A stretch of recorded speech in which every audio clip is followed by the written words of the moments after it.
Muy buenas tardes, les damos la más cordial bienvenida a una nueva jornada académica del programa Viernes de Derechos Humanos que organiza semana a semana el Centro de Estudios en Justicia y Derechos Humanos. Mi nombre es David Torres Pachas, formo parte del equipo del Centro de Estudios y tendré el gusto de acompañarles esta tarde como moderador durante esta sesión. Como han podido apreciar, hemos iniciado esta jornada compartiendo diferentes eh, propuestas o proyectos que se tienen desde el centro de estudio. En ese sentido, se cuenta con una biblioteca virtual, también con un aula virtual en el cual ustedes van a poder acceder a las diferentes capacitaciones, cursos que se organizan desde el centro de estudios y también la cuenta de LinkedIn oficial del centro. En ese sentido, vamos a compartir, además de los QR que ya se han proyectado a través del chat. Colocaremos los links correspondientes para que puedan acceder a los diferentes productos que tiene el centro. De igual manera, como se ha podido ver también, se ha difundido un video corto relacionado con la publicación denominada La Constitución Política del Perú para Niños. Es una iniciativa que se viene promoviendo a través del programa Minjus en tu escuela y que tiene el objetivo, propósito de difundir en un lenguaje claro y accesible los derechos y deberes ciudadanos, así también como la estructura y funcionamiento del Estado peruano. Para quienes deseen acceder también a este producto y conocer su contenido, también vamos a compartir a través del eh, chat el link correspondiente. De acuerdo, siendo así, también es importante mencionar que no es necesario registrar sus asistencias a través de ningún enlace, ya que la plataforma Zoom nos permite tener un control automático del tiempo de permanencia de ustedes en la sala. De tal manera, lo que sí será importante es que puedan permanecer conectados al menos al 90% de la duración total de esta conferencia. Y finalmente también les animamos a compartir todas sus dudas e inquietudes a través del chat, ya que estas luego serán recogidas y leídas durante la ronda de preguntas. Con estas indicaciones, entonces vamos a dar paso a la presentación del ponente de la jornada de hoy. En ese sentido, la ponencia que nos convoca se titula La trata de personas como forma de violencia basada en género. En ese sentido, nos complace contar con la participación del magíster Julio Alberto Rodríguez Vázquez. El magíster Rodríguez Vázquez se desempeña como especialista en la Dirección General contra la Violencia Basada en Género del Ministerio de la Mujer y Poblaciones Vulnerables. Además, es docente del Departamento Académico de Derecho e investigador en temas de derecho, género y sexualidad en la Pontificia Universidad Católica del Perú. Actualmente cursa el doctorado en Ciencias Jurídicas en la Universidad de Granada, España. Así también, su trayectoria académica incluye un máster en Criminología y Ejecución Penal por la Universidad Pompeu Fabra de Barcelona, España, y una maestría en Derechos Humanos por la Pontificia Universidad Católica del Perú, casa de estudios en donde también obtuvo el título de abogado. Ha colaborado como consultor en diversas organizaciones nacionales e internacionales, entre ellas la Organización Internacional del Trabajo, OIT, la Oficina de Naciones Unidas contra la Droga y el Delito, UNODC, la GIZ y Justice Education Society. Agradecemos al magíster Rodríguez Vázquez por haber aceptado nuestra invitación. Antes de iniciar con su ponencia, también se tiene previsto, en coordinación con nuestro ponente, que se va a realizar una pequeña, muy breve y puntual prueba de entrada. Luego de ello, invitamos al magíster Rodríguez Vázquez a dar inicio a su exposición. Muchas gracias, Magíster David Torres Pachas, por la presentación e invitación. También agradezco al Ministerio de Justicia y de Derechos Humanos, especialmente al Centro de Estudios en Justicia y Derechos Humanos, por este espacio para conversar sobre esta importante temática. Como se ha hecho mención, les compartiré por el chat un enlace para que puedan dar una prueba de entrada y luego también una prueba de salida. Es muy corta, es simplemente un instrumento que me permite hacer el rastreo sobre qué tanto estamos haciendo bien nuestra tarea y qué tanto se está logrando brindar los conocimientos sobre el tema propuesto. Como bien se dijo en la presentación, el día de hoy conversaremos sobre la trata de personas y particularmente algunas de sus modalidades, como la trata con fines de explotación sexual y la explotación sexual en sí misma, como modalidad de violencia basada en género. A continuación, compartiré mi presentación.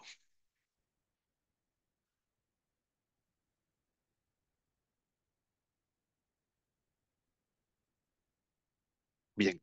Para abordar este tema, como ustedes saben, el reglamento de la Ley 30364 establece que la trata con fines de explotación sexual es una modalidad de violencia basada en género. Pero, ¿por qué lo dice? ¿Cuál es el fundamento de esta afirmación y de esta regulación normativa? Para responder a estas preguntas, la presentación se dividirá en tres partes.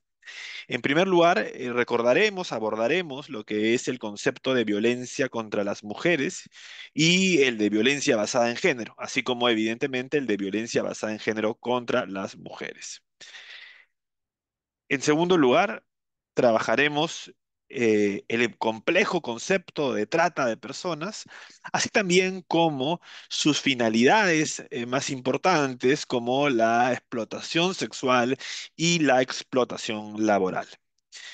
Y finalmente, como último punto de la presentación, y habiendo tenido o habiendo desarrollado justamente los conceptos de violencia basada en género y trata con fines de explotación sexual y laboral, explicaremos la relación que hay entre la trata, con fines de explotación sexual particularmente, y la violencia basada en género. Es decir, daremos respuesta a las preguntas antes trazadas sobre por qué la trata es una forma de violencia o una modalidad de violencia basada en género.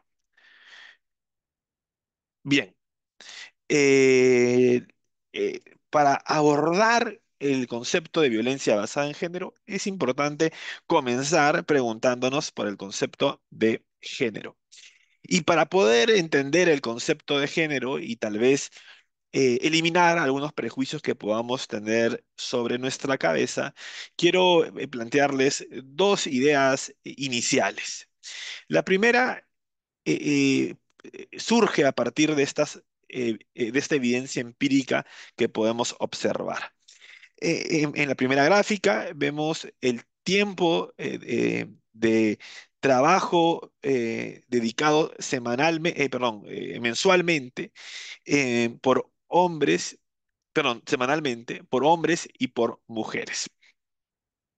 Observamos que mientras que los hombres le dedicamos 69,39 horas de trabajo semanal, las mujeres le dedican 75,54. Y vemos que una diferencia importante y relevante se encuentra en el trabajo doméstico no remunerado, que mientras que los hombres le dedicamos 15,54 horas semanales de trabajo doméstico no remunerado, las mujeres le dedican aproximadamente 39,28. Es decir, presentan una eh, brecha de más del doble. En segundo lugar, vemos una gráfica que muestra cómo se da la participación de hombres y mujeres en el gabinete ministerial del 2024. Conviene decir que esto es una situación que no particularmente se responde únicamente a este gabinete, sino que que de hecho ha habido una característica muy similar a lo largo de todos nuestros años de república y si no es más. ¿Qué evidencia este gráfico? Que el 78,9 de los ministros eran varones y el 21,1 eran mujeres. Gráfico que también se podría hacer en otros entornos, como el entorno privado o el de la empresa. La pregunta es entonces, ¿a qué se deben estas brechas? ¿Cuál es el origen de que las mujeres le dediquen de promedio más tiempo al trabajo doméstico no remunerado que los hombres? y que al mismo tiempo, ¿cuál es el motivo, la razón de que los hombres ocupemos con mayor probabilidad cargos de poder en el sector público y privado? Una hipótesis original podría ser el pensar tal vez que estas brechas, que estas situaciones obedecen a la naturaleza biológica de hombres y de mujeres. Es decir, alguien tal vez ha escuchado que estas distinciones, estas diferencias pueden ser explicadas sobre la base de que los hombres somos, de acuerdo a estas hipótesis, biológicamente más hábiles para tomar decisiones y las mujeres a su vez están predispuestas biológicamente a cumplir con tareas de cuidado y de trabajo doméstico. Frente a esta hipótesis que imagino que a muchos les parece completamente errada, surge una segunda hipótesis, que es entender que estas distinciones se deben no a un tema biológico, sino que a un tema sociocultural. Es justamente a partir de esta segunda hipótesis en donde surge, en donde tiene sentido la categoría género. La categoría género, como categoría analítica, justamente busca explicar que este tipo de diferencias no se da por motivos biológicos, sino por motivos socioculturales. A partir de esto, también podría venirnos a la mente a algunos y a algunas de ustedes esta idea frecuente de que el género como categoría analítica es una categoría moderna de la que se habla hace muy poco tiempo y tal vez por ahí alguien ha escuchado esta crítica que la plantea como un concepto, una palabra de moda y que está alejada del campo científico. Sin embargo, la realidad es que las investigaciones empíricas, científicas sobre género, em, no provienen de hace 10, 20 años, sino que ya en 1935, la antropóloga Margaret Mead, es decir, casi hace 100 años, hace 90 años, estudiaba y comenzó a darle inicio a las investigaciones científicas sobre el género. Margaret Mead se preguntaba sobre eh, aquellos roles, funciones que en la cultura occidental se consideraban como comunes, propias o hasta biológicas por parte de hombres y por parte de mujeres, sobre todo tareas como el trabajo remunerado y la toma de decisiones, y por otro lado, el trabajo doméstico y de cuidado. Ella se preguntaba si esta diferencia, bajo la cual hombres nos dedicamos más al trabajo doméstico, perdón, al trabajo remunerado en el entorno público y mujeres al trabajo doméstico no remunerado, era realmente biológica, como se pensaba hasta esa fecha. Para responder a esta pregunta, MIT estudia a tres sociedades eh, que no mantenían contacto profundo con la cultura occidental. A tres sociedades que se encontraban en tres islas cuyos integrantes no habían estado en contacto profundo con la cultura occidental. ¿Qué encuentra Mead? Encuentra que en al menos dos de esas tres sociedades no se producían este mismo reparto de roles y de funciones, que por el contrario, en una de ellas, es más, las mujeres eran las lideresas de la estructura social, eran quienes proveían económicamente y los varones eran los que se dedicaban a las tareas de cuidado y se encontraban en cierta medida subordinados a el control político y económico de las mujeres. En este esquema, o mejor dicho, en el marco de esta investigación, el hallazgo es pues que La hipótesis uno, la hipótesis que explica esto a partir de fundamentos biológicos, era errada. Porque si fuera cierta, estos, estas personas de esta isla que comparten la misma genética que las personas que conviven en aquella cultura occidental, deberían haberse reproducido las mismas divisiones y roles de género. Surge así entonces la idea acreditada científicamente de que existen labores, roles, aptitudes que se les adjudican a hombres, a mujeres, con base sociocultural y no con base biológica o genética. Y esto no solo, si bien, mejor dicho, si esto fue bien iniciado por Mead, luego vieron otras investigaciones. Por ejemplo, tan solo 2 años después, Murdoch realiza una investigación sobre si la diferenciación en el ámbito del trabajo entre hombres y mujeres también era biológica. A veces se dice, ¿no? Es la fuerza física la que lleva a la división del trabajo en algunos ámbitos. Pero Murdoch encontró que había algunas diferencias que no tenían ninguna base biológica, que eran íntegramente socioculturales. Por ejemplo, que en el campo educativo los hombres nos dediquemos haya más hombres en la educación superior y secundaria y más mujeres en la educación primaria e inicial. O con el campo de la salud hayan más hombres como médicos y más mujeres como enfermeras. Esta distribución de roles en estos campos profesionales no era pues una distribución biológica, sino también sociocultural. En este punto ya podemos llegar a nuestra primera conclusión, algo que definitivamente muchos de ustedes conocen, pero quería iniciar de esta forma para que despejemos dos mitos. Uno, que el género no tiene base científica y dos, que es un concepto, una categoría analítica que está de moda y que ha iniciado hace algunos años. Hemos visto que ya hace casi 100 años se hablaba de género.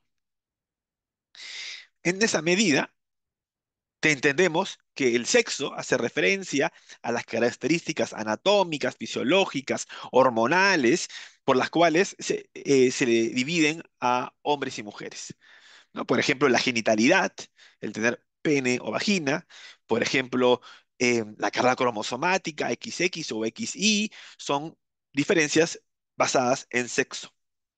En cambio, el género hace referencia a estas otras características, funciones, identidades, atributos, que socialmente se les adjudica a hombres y mujeres.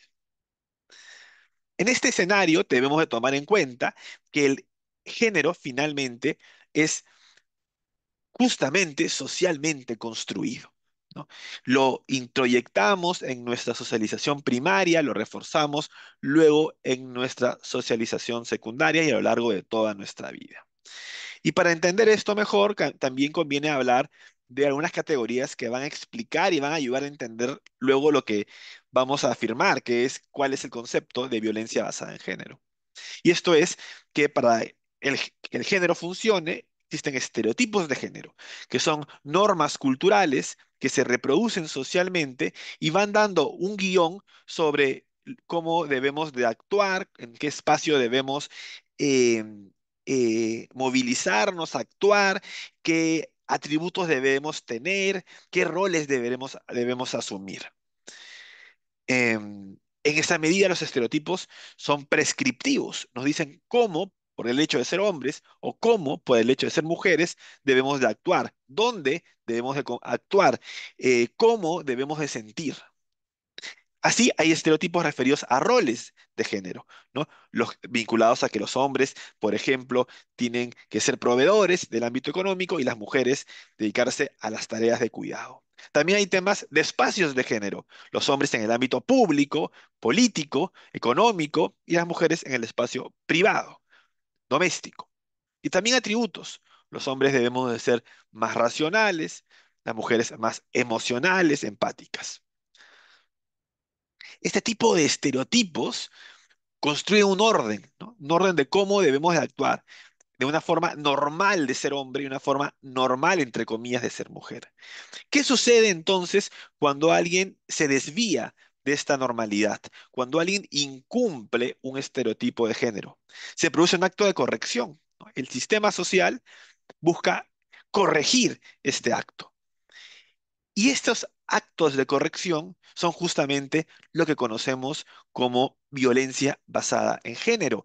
Es decir, la violencia basada en género no es otra cosa que la respuesta ante el incumplimiento de mandatos o estereotipos de género.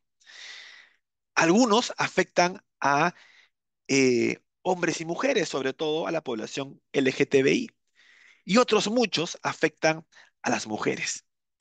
Estos, estos casos de violencia que surgen para imponer o ante el incumplimiento de estereotipos de género femeninos son justamente los que son llamados violencia basada en género contra las mujeres.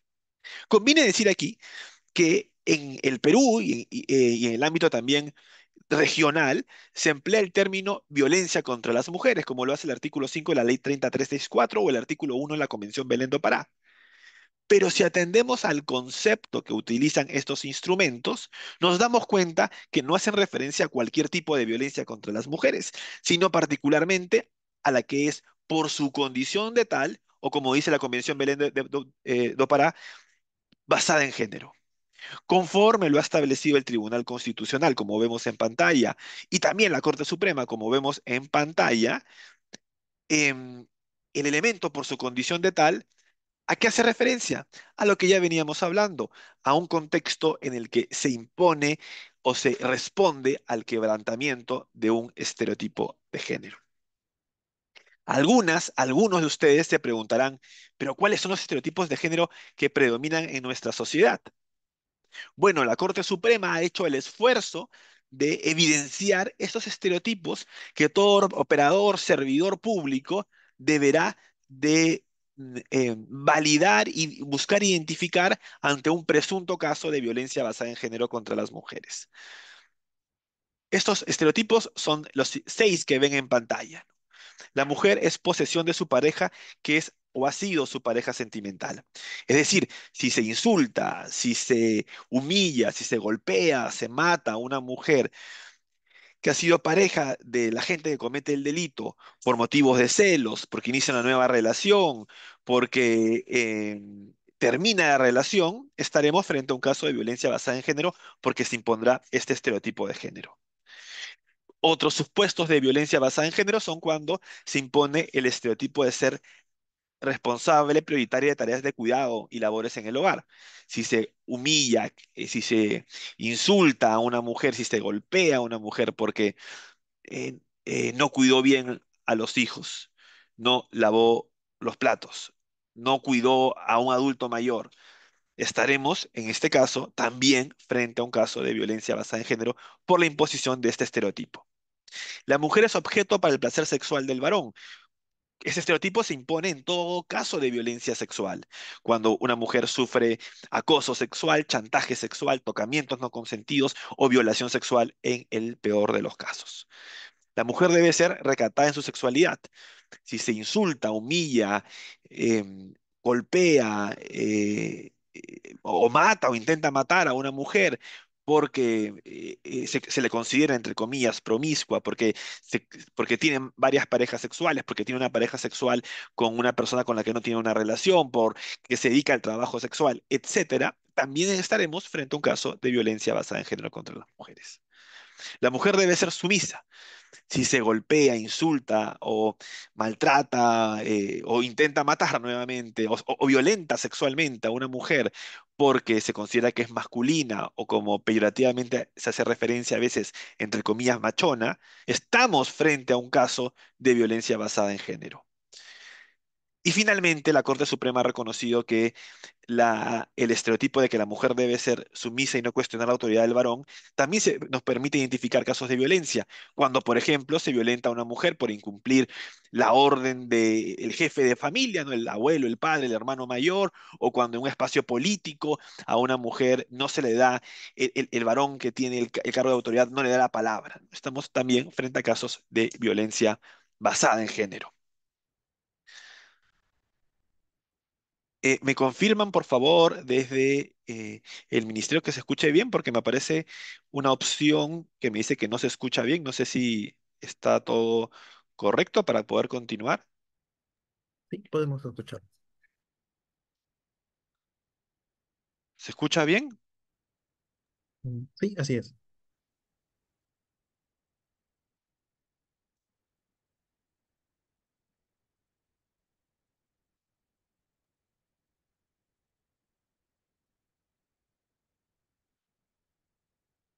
Bueno, igual me avisan si no se escucha bien, por favor, para rastrear si hay un problema. Em, Dicho esto, bueno, no se olviden, por favor, de llenar la encuesta de entrada que ya les estarán compartiendo en el WhatsApp. Dicho esto, lo último que quisiera abordar sobre este concepto ya definido es que la violencia puede ser, como ya se ha visionado en mis ejemplos, física, mejor dicho, sí, física, psicológica, sexual o económica. Bien, tenía unos ejemplos, pero para poder cumplir con el tiempo, pasaremos al siguiente tema, la trata de personas. Hasta no mucho tiempo atrás, no había claridad en torno a cuál era el concepto de trata de personas, ¿no? Es recién con la convención eh, de Palermo. Hay una mano levantada, no sé si, creo que al final va a haber el espacio para las preguntas. Hay varias manos levantadas, ya veo, pero me imagino que al final va a haber el espacio para que estas personas puedan responder a las preguntas. El concepto de trata de personas, como le decía antes, no había claridad en él. Algunos lo vinculaban, lo confundían con el tráfico ilícito de migrantes. Otros instrumentos internacionales lo trataban como un sinónimo de proxenetismo o un sinónimo de explotación sexual. Entonces no había claridad en torno a la autonomía del concepto de trata de personas. Es recién con el protocolo de Palermo que en el año 2002, se logra con un consenso internacional sobre qué es la trata de personas. Y uno, entendemos, como vemos en la gráfica eh, a continuación, que la trata de personas no hace referencia a la explotación en sí misma, sino que se ubica antes de la explotación. Podríamos definir la trata de personas, de hecho, en pocas palabras, como la puesta en peligro, como la creación de un riesgo para que una víctima sea potencialmente explotada. Es decir, como poner a una persona en peligro de ser explotada, más no explotada. La explotación no es un requisito. En segundo lugar, se diferencia el tráfico ilícito de inmigrantes porque ya no requiere el cruce de fronteras. De hecho, en la región sudamericana, la trata de personas es todavía mayoritariamente interna, aunque en países como el Perú estamos cada vez más con más casos de trata de víctimas internacionales. En tercer lugar, tenemos también que la explotación sexual es solo una finalidad, pero que hay otras como el trabajo forzoso laboral, la servidumbre laboral, la esclavitud laboral, la extracción de órganos, etcétera. Para concretar este concepto de poner en peligro a una persona de explotación, el protocolo de Palermo nos dice que se puede colocar a una persona en peligro de explotación cuando se la capta, transporta, traslada, acoge o recibe, con fines de explotación sexual, laboral, entre otras. Que cuando la víctima es menor de edad, no requiere de medios y el consentimiento no es tomado en cuenta, y cuando la víctima es adulta, se requiere de medios, ya sean estos fraudulentos, violentos, coactivos, o abusivos. Un concepto muy parecido es el que ha cogido el artículo 129A del Código Penal, que ha adherido solo a una conducta, que es la conducta de retención, y además ha adherido algunas finalidades adicionales. Finalmente también adhiere un párrafo 5 en el 129A que extiende la responsabilidad penal también a quien financia, favorece o promueve las conductas principales de captar, transportar, trasladar, acoger o recibir o detener. Conviene indicar que estas conductas, o todas de ellas, son alternativas. Hay tanta trata de personas cuando se transporta, como cuando se capta, como cuando se traslada, acoge, recibe o retiene. Y que los medios son completamente alternativos también. No se requiere siempre de violencia o amenaza cuando la víctima es adulta. Basta con el abuso de la situación de vulnerabilidad.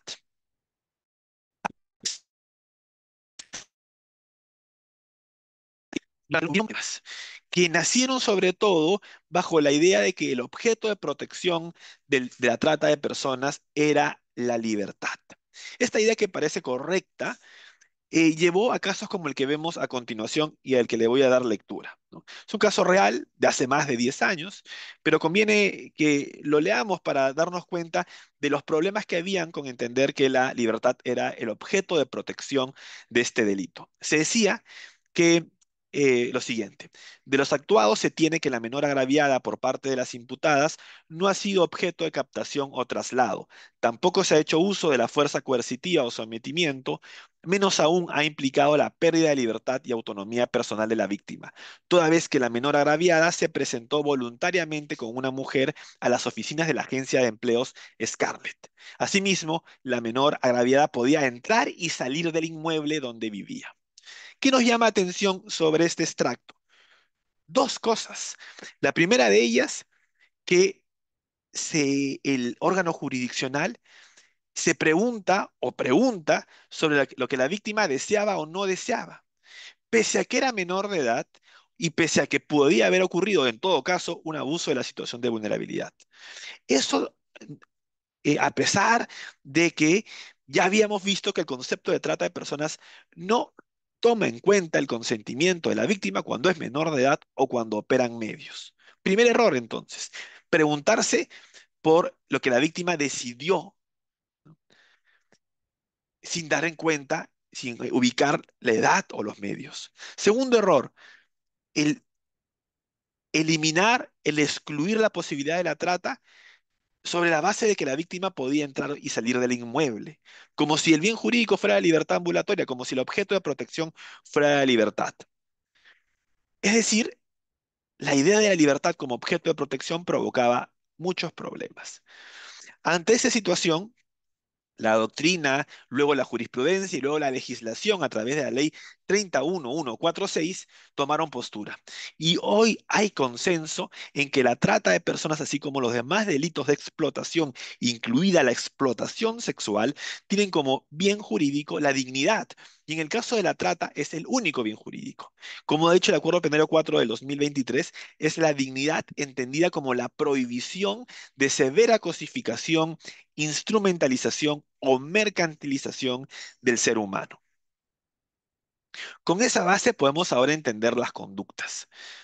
El captar hace referencia, por ejemplo, a reclutar o ganar la voluntad de una persona que será explotada. Ejemplos: el clásico, un anuncio laboral falso. eh, por ejemplo, se le propone a la víctima un trabajo como modelo, como mesera, pero en realidad era un trabajo de contenido sexual. Pero pueden haber captaciones a través de ofertas laborales no falsas, sino a través de ofertas laborales verdaderas. Por ejemplo, alguien observa a una persona en situación de vulnerabilidad evidente, un migrante en situación de pobreza que pide limosna, por ejemplo, y viendo esa situación, conociendo esa situación, se le propone una actividad que es explotadora, ¿no? Por ejemplo, se ve a la persona en situación de calle, de mendicidad, y se le dice: mira, ¿quieres salir de este mundo? Te ofrezco 500 soles por tener sexo con terceros, ¿no? No se le miente, se le dice la verdad, pero hay captación a través del abuso de la situación de vulnerabilidad. También podría pasar una oferta genuina, sincera, si la víctima es menor de edad. La víctima tiene 15, 16, 17 años, se la contacta por redes sociales y se le ofrece tener actos sexuales con clientes a cambio de dinero. No se le miente, se le dice la verdad, pero igual había captación con fines de explotación sexual. También podría haber captación a través de otras modalidades, como por ejemplo el crear una situación de dependencia afectiva, eh, económica, a través de las drogas, ¿no? Son otras formas de captación. Acoger, brindar un refugio temporal a la víctima. La víctima se está yendo, por ejemplo, de Lima a Ica y en Paracas una persona le da albergue temporal. Esa persona estaría acogiendo a la víctima. La recepción, darle el encuentro a la víctima en el destino final, ¿no? En el bar donde va a ser explotada, o también en un aeropuerto, terrapuerto, puerto fluvial. Retener, entendiéndola sobre la base de que el bien jurídico no es la libertad, debemos de tomar en cuenta que la retención hace referencia a mantener a la víctima en un lugar o situación próxima de su explotación. Se limite o no se limite la libertad ambulatoria de la víctima. Se puede retener, por ejemplo, a través de privarla de su DNI o a través de amenazarla o aprovechándonos de su vulnerabilidad. Quedan dos conductas por entender, que son el traslado y el transporte. ¿Son lo mismo? Coloquialmente se dice que son lo mismo. De hecho, muchas sentencias los tratan como sinónimos. Pero la Corte Suprema, a través del Acuerdo Primero 06 del 2019, a través de la Casación 1351 de 2019, y luego a través del Acuerdo Plenario 04 2023, siempre han intentado distinguirlas. El precedente vinculante más reciente que traza la diferencia entre transporte y traslado es el Acuerdo Plenario 4 del 2023. Este acuerdo plenario nos dice que el transporte hace referencia a movilizar a la víctima de cualquier forma, a pie, a través de transporte fluvial, de transporte marítimo, de transporte aéreo, de, de, trans- de- es decir, por avión, por bote, por barco, por un navío fluvial. Cualquiera de esas vías serían, o casos, serían casos de transporte. Y dicho sea de paso, no solo de forma directa, es decir, acompañando a la víctima directamente a mano, sino también indirectamente, comprándole a la víctima el ticket aéreo para que se vaya en el avión, organizando que vaya de un lugar a otro en un taxi. Tanto directa o indirectamente, toda forma de movilizar a la víctima de un punto a otro es transporte, sea cruzando una calle o sea cruzando una frontera. El traslado, por el contrario, hace referencia a la entrega de control, la transferencia de control sobre la víctima. Son los casos típicos de padres, madres o tutores que entregan al menor de edad a una segunda persona que la explotará. Quien la entrega, trasladará. Pero ¿por qué se empleó el término traslado, que no es tan claro para llenar de contenido, para entender el contenido de esta palabra? Bueno, el problema fue un problema de traducción, como lo explica el Acuerdo Plenario 4 del 2023, ya que la palabra en el idioma original del Protocolo de Palermo era transfer. De hecho, algunos códigos penales de la región, como el Código Penal uruguayo o el brasileño, han traducido directamente el verbo a transferencia. ¿No? Entonces, el Acuerdo Penal 4 del 2023 ya nos dice que cuando se usa la palabra traslado, se hace referencia a la transferencia. Conviene recordar que todas esas conductas son alternativas. Por cuestiones de tiempo voy a dejar los casos y igual podremos discutir sobre casos que ustedes tengan en mente en su ronda de preguntas. El segundo elemento, solamente necesario para víctimas adultas, son los medios, que pueden ser la violencia, la amenaza, el fraude, el engaño o el abuso de la situación de vulnerabilidad. Ya conocemos que la violencia es la aplicación de fuerza física, la amenaza, el anuncio de un mal lo suficientemente intenso para que la víctima caiga en error, perdón, para que la víctima vea doblegada su voluntad, el fraude o el engaño, la simulación de la realidad para que la víctima caiga en un error. Pero ¿a qué hacemos alusión con el abuso de la situación de vulnerabilidad?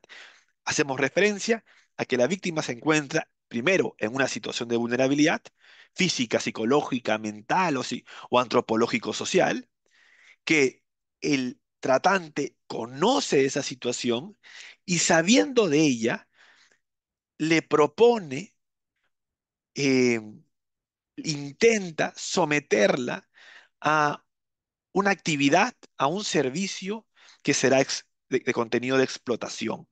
Es decir, se aprovecha de la vulnerabilidad, ¿no? Como el caso que ponía antes, ¿no?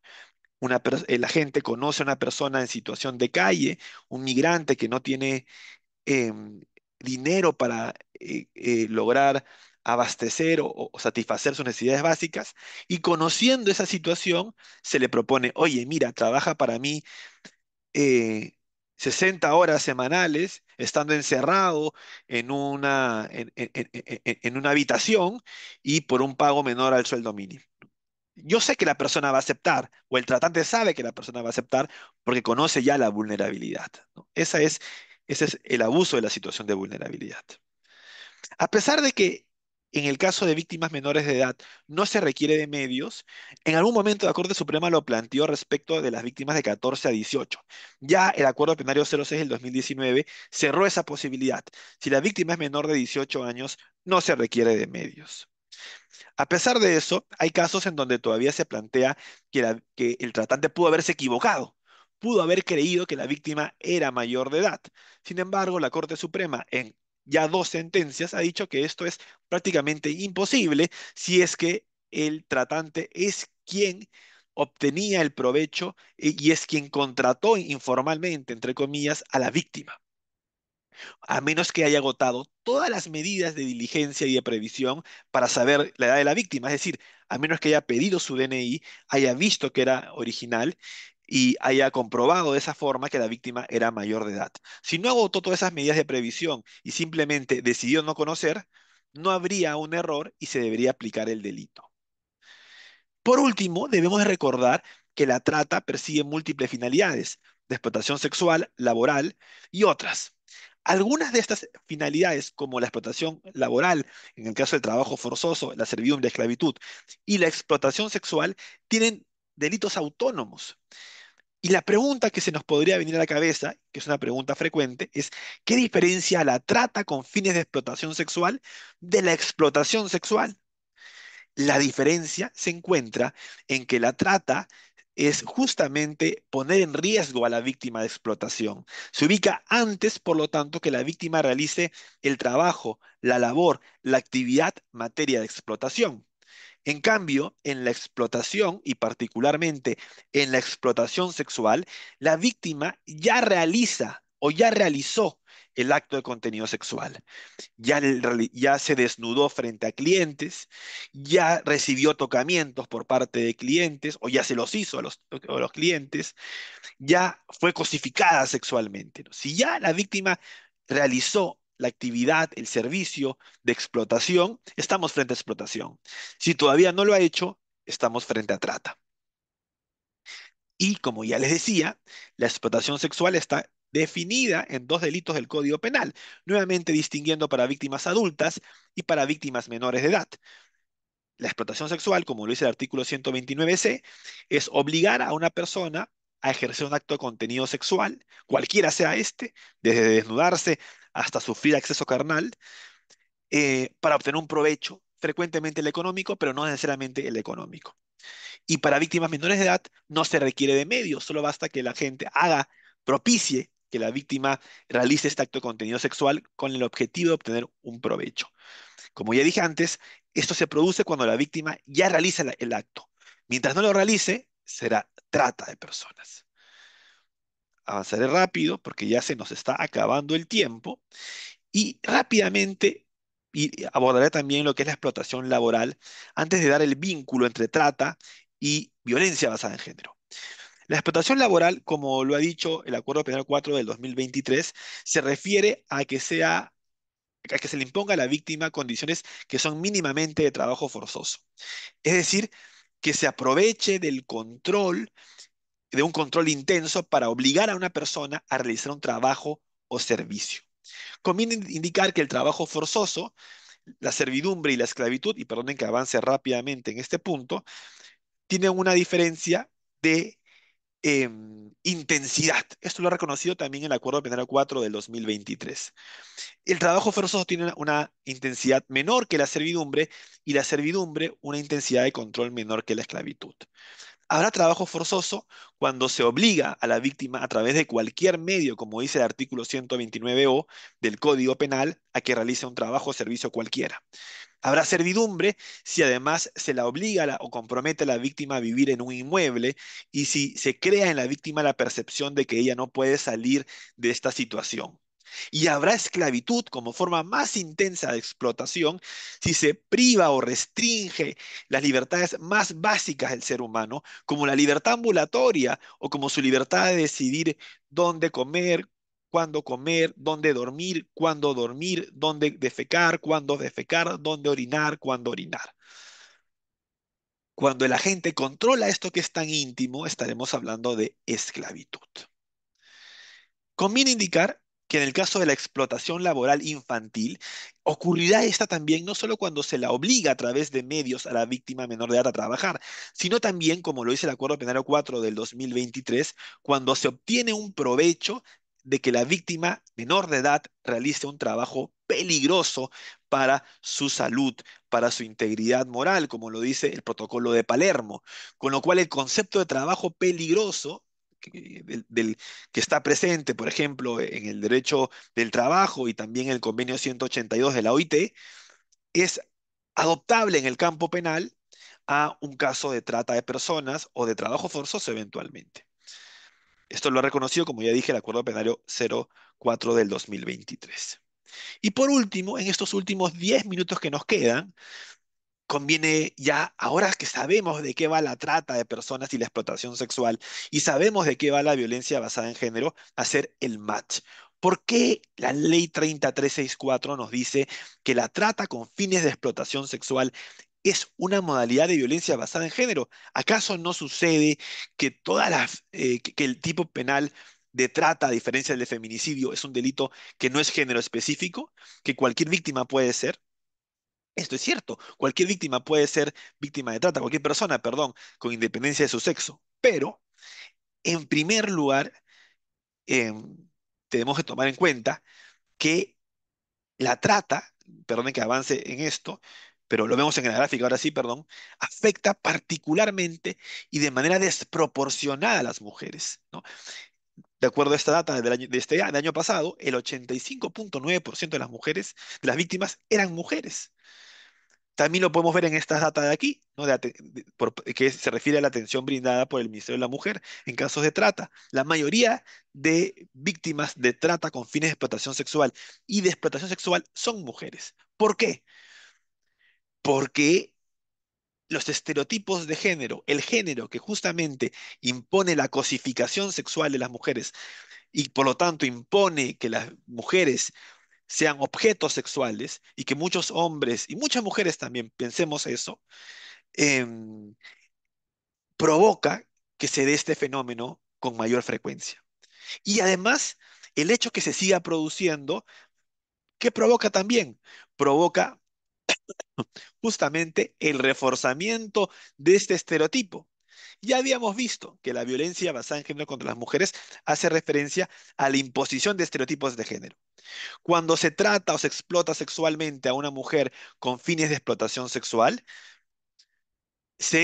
impone el estereotipo de cosificación sexual. Por eso es que la trata con fines de explotación sexual es una modalidad de violencia basada en género. Pero además, también lo es porque lamentablemente en muchos casos las víctimas de trata con fines de explotación sexual sufren revictimización también por motivos de estereotipos de género. Porque las víctimas, por ejemplo, no se muestran femeninas, sino que se muestran masculinas en el sentido de que se muestran agresivas, se muestran no vulnerables, o porque se las trata de forma diferenciada por no cumplir con el estereotipo de recato sexual, y por esos motivos a muchas víctimas justamente se les niega esta condición. Es un motivo adicional por el que la trata también puede constituir una forma de violencia basada en género. Con ello, creo que he acabado justamente a tiempo y quedo ahora atento a las preguntas y dudas que puedan tener. Y aprovecho la situación para comentarles que en breve también compartiré por el chat una nuevamente evaluación de salida que me permitirá también a mí saber sobre si logramos alcanzar estas metas de saber por qué la ley 30364 nos dice que la trata de personas con fines de explotación sexual es una forma de violencia basada en género. Agradeceré mucho que llenen esta prueba de salida también, así como la de entrada. Quedo atento ahora a las preguntas y dudas que puedan tener. En nombre del Centro de Estudios en Justicia y Derechos Humanos, le agradecemos al magíster Julio Alberto Rodríguez Vázquez por haber aceptado esta invitación de participar en la jornada académica de los viernes de Derechos Humanos. Entonces, a continuación vamos a pasar a la ronda de preguntas. Hemos recogido las diferentes interrogantes que se han planteado a través del chat. Si tuvieran algunas adicionales, por favor, les invitamos a seguir sumando otras inquietudes. Y bueno, vamos a hacer entonces la siguiente dinámica. Yo le formularía a nuestro ponente un par de preguntas, tendríamos de las respectivas respuestas y volveríamos nuevamente con dos preguntas adicionales. Así hasta agotar eh, las, las inquietudes de los participantes. ¿Sí? Siendo así, entonces, las dos primeras preguntas para nuestro ponente de esta tarde son las siguientes, ¿no? En primer lugar, ¿qué manifestaciones de esclavitud moderna o explotación se encuentran normalizadas o encubiertas en distintas actividades de nuestra sociedad actual? Esa sería la primera pregunta. Y la segunda señala, en el contexto peruano, ¿cree que el enfoque penal actual es suficiente para visibilizar la trata con fines de explotación sexual como una forma de violencia basada en género? Muchas gracias a las y los participantes que han planteado estas preguntas. Reitero que hemos colocado en el chat esta prueba de salida. Les pido, les invito a que, también la completen, perdón. Sobre la primera pregunta, ¿no? Y es muy interesante porque ha empleado el término esclavitud moderna, lo cual, y este tiempo me va a permitir explicar un poco sobre este concepto, que es un concepto paraguas, ¿no? Esclavitud moderna, como lo llama la OIT, o formas contemporáneas de esclavitud, como lo llama otras agencias de Naciones Unidas, hace referencia a una esclavitud que, como su nombre lo dice, se distingue de la esclavitud antigua, ¿no? ¿En qué se distingue? En que mientras que la esclavitud antigua estaba basada sobre un sistema legal además racista, que justificaba y permitía esta, la esclavización de las víctimas. La esclavitud moderna o contemporánea se caracteriza porque no es esta propiedad legal la que permite explotar a la víctima, sino que es justamente un control intenso que se ejerce gracias a las vulnerabilidades que crea el sistema económico, social, global actual, ¿no? Eh, entonces, la siguiente pregunta es, ¿cuál es el elemento característico de las formas contemporáneas o modernas de esclavitud? Bueno, como lo reconoce el profesor Jean Alain y el profesor Kevin Bales, que son dos, un jurista y un historiador, que son los principales intelectuales a las cuales se debe el concepto moderno de esclavitud, esto se debe o se puede encontrar en un caso de esclavitud moderna o de una forma contemporánea de esclavitud cuando hay un control intenso sobre la víctima. Control intenso que acerque la relación entre la víctima y el esclavista o el explotador a una relación que de facto es una relación de propiedad. De facto, lleno de jure, de facto. La siguiente pregunta que nos podríamos plantear son, ¿cuáles son las y es importante para responder a esta pregunta. ¿Cuáles son las formas? No las modalidades, que es la que viene, la que hace que es el sentido de la pregunta, sino cuáles son las formas de la esclavitud moderna. O los tipos, si se quiere, de esclavitud moderna. Bueno, solo hay cuatro tipos de esclavitud moderna de acuerdo a los tribunales internacionales, como es el Tribunal Europeo de Derechos Humanos y la Corte Interamericana de Derechos Humanos. Trata de personas, trabajo forzoso, servidumbre y esclavitud. Son las cuatro formas de esclavitud moderna. Trata de personas, que es poner en peligro a una persona de que sea explotada severamente. Ya lo hemos visto a profundidad el día de hoy. Trabajo forzoso, obligar a una víctima a que realice una actividad o servicio. Servidumbre, obligar a una víctima a que realice un trabajo o servicio, pero además comprometiéndola a vivir en un inmueble, en una casa, y además creándole la percepción de que esta víctima no va a salir o no puede salir por su propia cuenta de esta relación de dependencia, de subordinación, de dominación. Cuarto, esclavitud, la más intensa de todas las formas modernas de esclavitud. Esclavitud en sentido propio, que es controlar a la víctima a tal nivel que aquí sí ya se la posee como si fuera de tu propiedad. ¿Cuáles son los indicios para ver eso? Que el esclavista domine los ámbitos más privados de la víctima. Su libertad ambulatoria, ¿no? La encierre, le diga, tú no sales de aquí.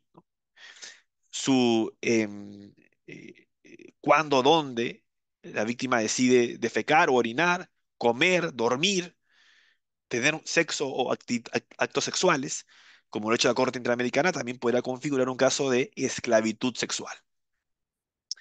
Entonces, tenemos que esas son las formas de la esclavitud moderna. Y la pregunta iba por las modalidades, ¿no? Las modalidades más comunes en la actualidad.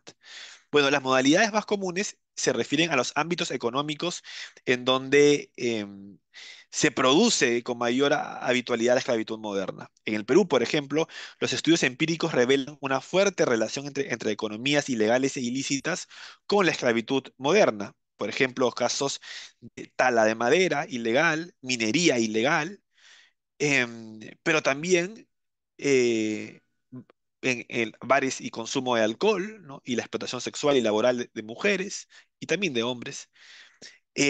También el campo agrícola, el campo de elaboración de ladrillos, también el trabajo doméstico, ¿no? Son casos o modalidades frecuentes. También la mendicidad, ¿no? También hay casos de mendicidad. También hay casos de la llamada explotación criminal, ¿no? Obligar a una persona que cometa delitos. Son modalidades también cada vez más comunes. En otros países hay otras modalidades, como el matrimonio forzado, como que también había un registro en el Perú, ¿no? Pero todavía no hay registro de que sea algo muy habitual. El tráfico ilícito de órganos también, la explotación reproductiva también. Eso en cuanto a la primera pregunta. La segunda pregunta vinculada a si el enfoque penal es suficiente, bueno, la respuesta es claramente que no lo es. Como no lo es, y ustedes lo sabrán seguro de otras capacitaciones, con relación a cualquier delito, ¿no? La explotación, el enfoque penal nos ofrece aporta muy poco, aporta, sí, pero todavía muy poco en el campo de lo preventivo, ¿no? En el campo de lo preventivo se requiere de mayor información sobre la trata, se requiere de mayor conocimiento de este fenómeno, se requiere de concientización para que no se normalice ninguna de estas modalidades, se requiere saber dónde denunciar, cómo denunciar. De hecho, esta capacitación espero que promueva también esto y por lo tanto sea un componente vinculado a la prevención de este delito. Se requiere de mucho más, ¿no? Eso no quiere decir que el enfoque penal sea insuficiente, de hecho lo es.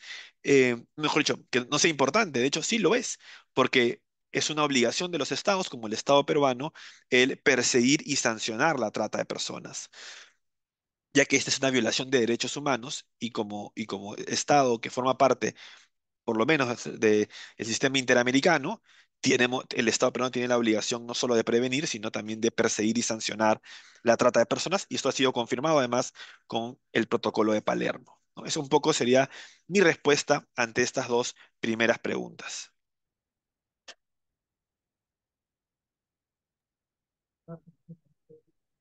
Muchas gracias. Entonces pasamos a dos preguntas adicionales que tienen nuestros participantes. Primera, se señala, en los casos donde familiares emplean a sus propios hijos y reciben directamente el pago por su trabajo, ¿es posible que esta situación sea tipificada como trata con fines de explotación laboral?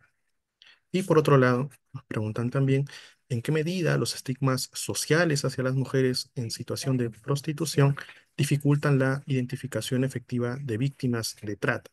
Y, en todo caso, qué estrategias se pueden proponer para eh, desmontar estos prejuicios en la sociedad peruana. David, ¿me podría responder, por favor? Repetir la segunda pregunta, por favor? Sí, claro. ¿En qué medida los estigmas sociales hacia las mujeres en situación de prostitución dificultan la identificación efectiva de las víctimas de trata y cuáles serían las estrategias para evitar este tipo de prejuicios? Perdonen perdonen. Voy respondiendo mientras me va a salir quería perdonen, déjenme. Ya. Respecto a la segunda pregunta vinculada a los prejuicios, influye claramente, ¿no? Porque ya se ha conocido, ya hay data, ya hay información de que los estereotipos de género muchas veces promueven que algunos operadores nieguen a la víctima la condición de víctimas. Eso se explica mejor si entendemos el concepto de víctima ideal, un concepto acuñado por el victimólogo Niels Christie.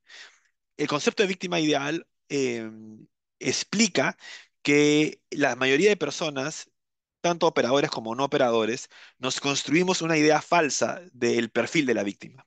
Pensamos que la víctima es una persona vulnerable, es una persona que no está involucrado con comportamientos considerados negativos en sociedad, es una víctima que no ha realizado ningún acto que facilite o que implique la autopuesta en riesgo en términos no jurídicos, y que por lo tanto es plenamente inocente, ¿no? Si lo diríamos en pocas palabras, la víctima ideal es la mujer adulta mayor víctima de hurto en la calle, ¿no? O es el niño o niña víctima de violencia sexual, ¿no? Pero ¿qué sucede? En muchos espacios delictivos, como pasa en la trata, la víctima no es la víctima real, no es la víctima ideal. La víctima real, por ejemplo, en el caso de trata con fines de explotación sexual, son mujeres que han sido, que han sufrido situaciones de abandono, que han sufrido violencia sexual muchas veces desde muy temprana edad, que muchas veces provienen de espacios de pobreza muy extrema y que eso las ha llevado a elegir en su vida, tal vez antes de ser explotadas sexualmente, el trabajo sexual voluntario que las ha llevado tal vez muchas veces a adaptarse al trauma a través de una manifestación agresiva, violenta, y que por lo tanto la alejan de la situación o del perfil de víctima ideal. Eso ahí lleva a que cuando o interactúan con operadores de justicia, se les niegue la situación de víctimas. Así que la relación es en esa medida clara, ¿no? Perdonen, quiero dejar. Bien, y respecto a la segunda pregunta, em, respecto a esa segunda pregunta sobre la eventual participación de familiares en torno a la trata de personas, y mi respuesta está encaminada primero a recordar lo que habíamos conversado sobre el concepto de traslado. El concepto de traslado como una de las conductas de la trata obedece justamente a intentar abarcar supuestos en donde padres, madres, familiares que tienen a su cuidado a niños y niñas, adolescentes, y los entregan al explotador, también respondan penalmente. Por lo tanto, un familiar puede responder penalmente cuando entrega, cuando permite que su hijo, hija, bajo su cuidado, bajo su tutoría legal, sea materia de explotación sexual, laboral o de otra índole. Si solo la entrega, cometerá la trata en la modalidad de traslado. Si por el contrario participa de la explotación, podrá ser eventualmente autor o responsable por explotación sexual o trabajo forzoso o servidumbre o esclavitud. No hay ninguna barrera legal para incluir a las víctimas, perdón, a los familiares como responsables de estos delitos. Em, Sin embargo, se podrían dar casos, como se dan en nuestro país, en donde la familia desconoce que la víctima va a ser, que el menor va a ser tratado o explotado, cree que simplemente va a realizar una actividad a cambio de, por ejemplo, alimentos o de que se le brinde colegio, pero es una actividad limitada en el tiempo, que no tiene un contenido explotador, que no es peligrosa, y aquí no habría trata porque habría un error eventualmente, no por parte de los padres, los familiares. También podrían darse casos extremos en donde hubiera un estado de necesidad, pero son casos que deberían evaluarse caso por caso y el responsable para hacerlo sería eventualmente el Ministerio Público, que es quien orientaría legalmente cada uno de estos supuestos. Esa sería mi respuesta a la primera de las preguntas. Bueno, muchas gracias por las respuestas. Tenemos dos preguntas adicionales. Nos indican, ¿es posible que la violencia contra las mujeres, entendida como violencia basada en su género, pueda ser ejercida también por otras mujeres? ¿Cómo se interpreta esta situación dentro del marco legal o jurisprudencial actual? Y por otro lado también, otra pregunta, ¿de qué manera las nuevas tecnologías, incluida la inteligencia artificial, están siendo utilizadas para la captación de víctimas con fines de trata? Muchas gracias por ambas preguntas nuevamente. Respecto a la primera, es un tema muy interesante vinculada a el sexo del autor, ¿no? Y de hecho, con el caso de trata es más particular porque hasta hace unos años la información que se contaba por parte del INPE, la mayor cantidad de personas que cumplían alguna condena por trata eran mujeres.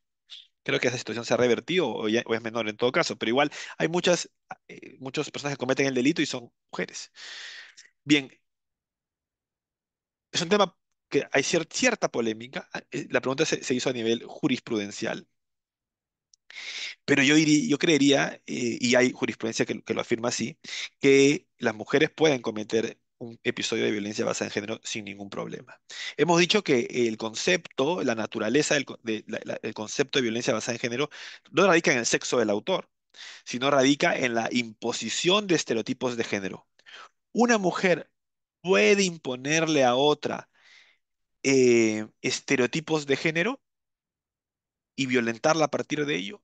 Puede insultarla cuando ella no es femenina, puede golpearla cuando no es recatada en su sexualidad, y claramente sí.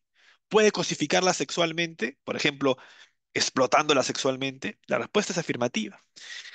Si una mujer, por lo tanto, violenta a otra económica, física, psicológica, en mente, y le impone un estereotipo de género como este, será la responsable, la autora de la violencia basada en género. Y de hecho, el Tribunal Constitucional así lo ha afirmado. El Tribunal Constitucional ha afirmado que no solo los hombres pueden cometer violencia basada en género, sino que también lo pueden hacer las mujeres. Es decir, hombres y mujeres pueden ser agentes de la violencia basada en género, sin que haya una distinción. De hecho, lo contrario sería hacer protagónico el sexo del autor cuando no lo es así. De hecho, por ejemplo, en el caso del feminicidio, que es el paradigma de la forma más extrema de violencia basada en género, autoras tan importantes como Diane Russell, que fue la promotora internacional de la importancia de este concepto, afirman que pueden haber mujeres que cometan feminicidios. Y es evidente que pueden haber, por lo tanto, mujeres que puedan cometer cualquier forma de violencia basada en género. En segundo lugar, respecto a la segunda pregunta, evidentemente, como ustedes se imaginarán o algunos de ustedes ya sabrán, los medios tecnológicos han creado un espacio para especialmente captar a niños, niñas y personas adultas y su explotación. Esto particularmente se hizo evidente en el periodo de la pandemia, pero que todavía ha perdurado porque son entornos en donde las víctimas muchas veces depositan su información, cometen conductas no penalmente hablando, sino en términos más criminológicos, de riesgo que facilita que otros se aprovechen de esta información y las capten, que se comuniquen con ellas y las capten, ¿no? También que las exploten sexualmente, por ejemplo, pidiéndole fotografías, grabaciones, y que luego se vinculen con otros delitos como el chantaje sexual, ¿no? Entonces, sí, definitivamente es un entorno que ha cambiado la modalidad en la que se cometía este tipo de delitos. Eso en cuanto a estas dos preguntas planteadas. Muchas gracias. Seguimos entonces con dos preguntas adicionales. La primera de ellas dice, desde su experiencia, ¿cuáles son las principales barreras que enfrentan las víctimas de trata de personas para acceder a una justicia real y reparadora? O en todo caso, ¿qué medidas se están implementando para superar estas dificultades? Y por otro lado, nos preguntan también, un supuesto caso hipotético, ¿no? Si es que puede considerarse, por ejemplo, que el propietario de un hotel incurre en la modalidad de traslado, dice, si recibe a una víctima de trata con fines de explotación sexual dentro de su establecimiento. Muchas gracias por la pregunta. Sobre lo primero, creo que las barreras están en principio vinculadas a algunas de ellas a que muchas víctimas se encuentran geográficamente, no todas, pero algunas de ellas al menos, en espacios en donde no hay lamentablemente todavía presencia de servicios para la detección oportuna y para eventualmente evitar que sean víctimas de trata y que si ya lo son, puedan ser rescatadas y reintegradas. Creo que en esta medida, en este contexto, también está vinculado la ausencia de muchos, la ausencia de el conocimiento y de la aplicación del enfoque basado en el trauma, ¿no? Que justamente nos evita supuestos de revictimización, evidenciando que las víctimas son múltiples, que cómo expresan el trauma es de forma variada, que no todas las víctimas expresan el trauma de la misma manera, porque no todas las personas somos iguales. Y respecto a lo que se está haciendo, creo que la política contra la trata y los delitos conexos al 2030 ofrece varios servicios que buscan justamente hacerle frente. Uno de ellos, y especialmente importante en el campo de la reintegración, es justamente el plan de reintegración individual, en el que participan varios ministerios, incluido el Ministerio de la Mujer, el Ministerio de Justicia, Educación, Salud y otros, que busca que la víctima, luego de haber sido rescatada, también pueda acceder a un conjunto de medidas que permitan el restablecimiento de los derechos que han sido afectados al haber sido justamente víctima de trata o de explotación. Respecto a la segunda pregunta, el caso del dueño del hotel y la conducta de traslado. Creo que la respuesta la ha dado la misma pregunta. La conducta más propicia no es el traslado, porque el traslado lo comete solo quien entrega, quien transfiere a la víctima que ya está bajo su control. El dueño del hotel que recibe a las víctimas que sabe que son explotadas sexualmente, comete recepción, justamente, que es una de las conductas de la trata. Y es más, si permite que ahí se explote a la víctima, cometerá otro delito, que es el delito de favorecimiento y promoción a la explotación sexual. Será el colaborador del explotador sexual, siempre y cuando claramente el sujeto activo, el dueño de este hotel, tenga conocimiento de que estas víctimas están siendo o van a ser explotadas sexualmente. ¿De acuerdo? Vamos a concluir con un par de preguntas más de nuestros participantes, agradeciéndoles por todas las preguntas que se han venido incorporando al chat. Primero de ellos nos preguntan acerca de la política nacional contra la trata de personas y si es que a través de ella también se establece algún nivel de responsabilidad específica en caso no se cumplan con esos objetivos que tiene la política nacional. Y en la misma medida, si es que se conoce que existe algún presupuestos establecidos para luchar contra la trata de personas. Bien, sobre lo primero, más allá de, de la responsabilidad penal, cada institución establecería las acciones respectivas, ¿no? Y hay una fiscalización, eso sí, hay una supervisión del cumplimiento de todos estos servicios. Y respecto, y particularmente es interesante porque ya han habido casos en donde no tanto vinculado a la política, sino vinculado a los deberes funcionales de algunas autoridades, se han involucrado en casos de trata de personas. Por ejemplo, autoridades encargadas del transporte o de la fiscalización, del control policial, municipal, que se ven involucradas en este delito permitiéndolo y que ya han habido a unos pocos casos que han terminado identificando esos supuestos como supuestos de trata. Es decir, el funcionario público que incumple sus funciones y permite que se produzca un caso de trata, podría eventualmente también ser condenado por trata de personas. Recordemos que el párrafo 5 del 129A establece que las víctimas, que el delito también se comete por quien promueve, favorece o facilita, ¿no? Este delito.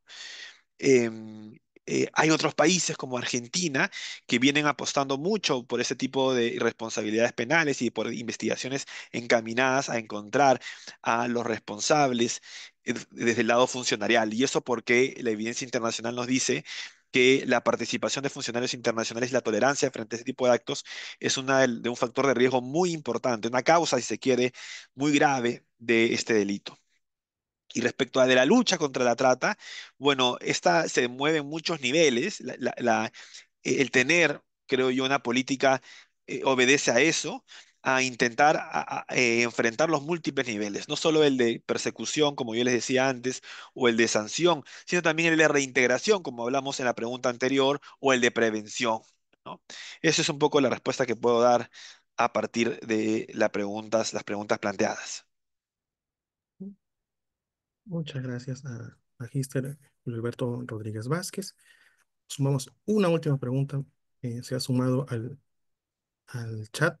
Si podría ampliar un poco en el tema de la posibilidad de que otra mujer pueda cometer, en este caso específico, la pregunta apunta al tema del delito de feminicidio. Si podría ampliar un poco más eh, esa información, ¿no? Esa posibilidad de que una mujer pueda cometer también el delito de feminicidio. Sí, muchas gracias nuevamente. No es un tema de la presentación del día de hoy, pero está vinculada, así que la abordaré, ¿no? Muchos de ustedes probablemente lo saben, el acuerdo plenario del 2016 que versa sobre feminicidio em, cierra esta posibilidad aparentemente porque dice que solo los hombres pueden cometer este delito. Personalmente, y conforme un poco a la línea que ha establecido el TC posteriormente, creo que es un error. Creo que las mujeres sí pueden cometer una forma de violencia basada en género, como lo dice el TC, y por lo tanto pueden cometer feminicidio. Em, Me explico nuevamente, ¿no? Debemos darnos cuenta que la razón de ser, que el contenido básico de la violencia basada en género y del feminicidio no es el sexo del autor, ¿no? Se crea un tipo penal autónomo de feminicidio no porque los hombres seamos peores o no porque los hombres seamos los únicos responsables o no porque seamos eh, o porque el delito sea grave porque lo cometamos los hombres. El delito es grave porque se comete contra una mujer y se le impone, y no solo y no por eso en verdad, sino porque se le impone un estereotipo de género que subordina a las mujeres. Yo les decía, entonces la pregunta clave es, ¿se puede imponerle un estereotipo de género a una mujer de parte de otra mujer? Y claramente sí, la mujer que golpea a otra porque la considera promiscua, la mujer que insulta a otra porque no ha hecho bien sus tareas de cuidado, la mujer que humilla a otra porque la considera no femenina, la está violentando psicológica o físicamente por razones de género, porque le está imponiendo estereotipos de género. Es violencia basada en género contra las mujeres, por lo tanto. Y de hecho, nuestro Código Penal, nuestra Ley 30364, a diferencia de otros modelos legislativos, como se me viene a la mente el argentino, eh, no hablan de el hombre que, el varón que, dice el qué, que es un término genérico, neutral, empleado para todos los delitos del Código Penal. Por lo tanto, no hay ninguna barrera legislativa para entender que las mujeres pueden cometer violencia basada en género contra otras mujeres. Sería mi respuesta final y nuevamente agradeciendo las preguntas planteadas. Muchas gracias a Magíster Julio Alberto Rodríguez Vázquez por su presentación, por haber respondido a cada una de las preguntas planteadas por nuestros participantes. Y de esta manera estaríamos concluyendo con esta jornada académica de los viernes de derechos humanos. Les invitamos a participar en las próximas semanas en el desarrollo de nuestras actividades. Muchas gracias. Tengan ustedes muy buenas tardes. Muchas gracias por la invitación y gracias a ustedes por acudir a esta sesión. Hasta luego.